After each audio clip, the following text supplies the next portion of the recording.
Good afternoon, everyone. I am joined by Councilmember Joyce Shepard, who is the chair of our Public Safety Committee. For the third time in just 2 weeks, I have spent the better part of a day reviewing video footage involving allegations of excessive use by members of the Atlanta Police Department. Tragically, the most recent incident involved the fatal shooting of a 27-year-old man, Rayshard Brooks.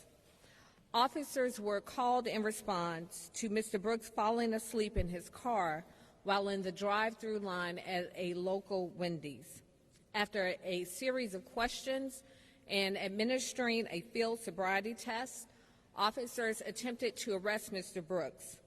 While attempting to handcuff Mr. Brooks, he tussled with the officers and was able to take the taser from one of the arresting officers.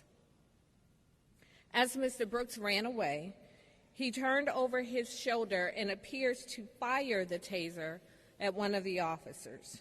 The officer, in turn, shot Mr. Brooks with his service weapon. While there may be debate as to whether this was an appropriate use of deadly force, I firmly believe that there is a clear distinction between what you can do and what you should do. I do not believe that this was a justified use of deadly force and have called for the immediate termination of the officer. What has become abundantly clear over the last couple of weeks in Atlanta is that while we have a police force full of men and women who work alongside our communities with honor, respect, and dignity, there has been a disconnect with what our expectations are and should be as it relates to interactions with our officers and the communities in which they are entrusted to protect. Chief Erica Shields has been a solid member of APD for over 2 decades and has a deep and abiding love for the people of Atlanta.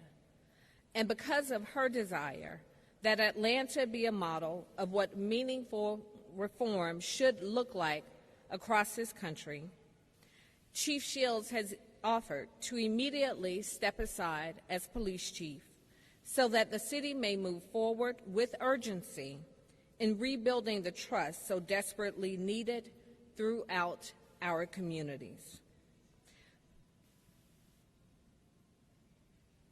Former Assistant Police Chief and now Interim Corrections Chief Rodney Bryant will serve as the Interim Police Chief as we immediately launch a national search for new leadership.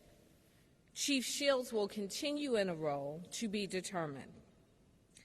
To the men and women of APD, your service and sacrifice on behalf of our communities is not lost upon me, and I remain grateful for the work that you do to keep our city safe.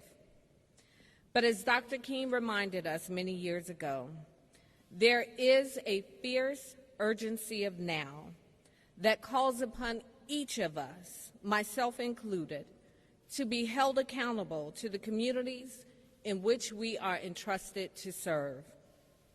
For that reason, we have already convened an advisory committee to examine our use of force policies in our city and expect feedback within the next 2 weeks with final recommendations within the next 45 days. To the family of Mr. Brooks, there are no words strong enough to express how sincerely sorry I am for your loss. I do hope that you will find some comfort in the swift actions that have been taken today and the meaningful reforms that our city will implement on behalf of the countless men and women who have lost their lives across this country. With that, I'll take any questions that you may have.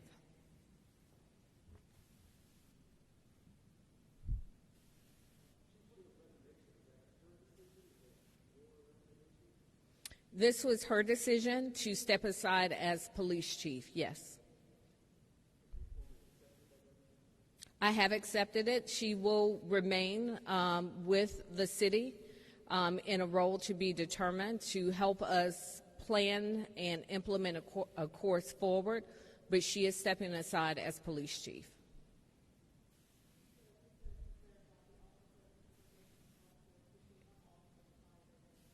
Just the one officer who fired his weapon. The other officer has been placed on administrative duty.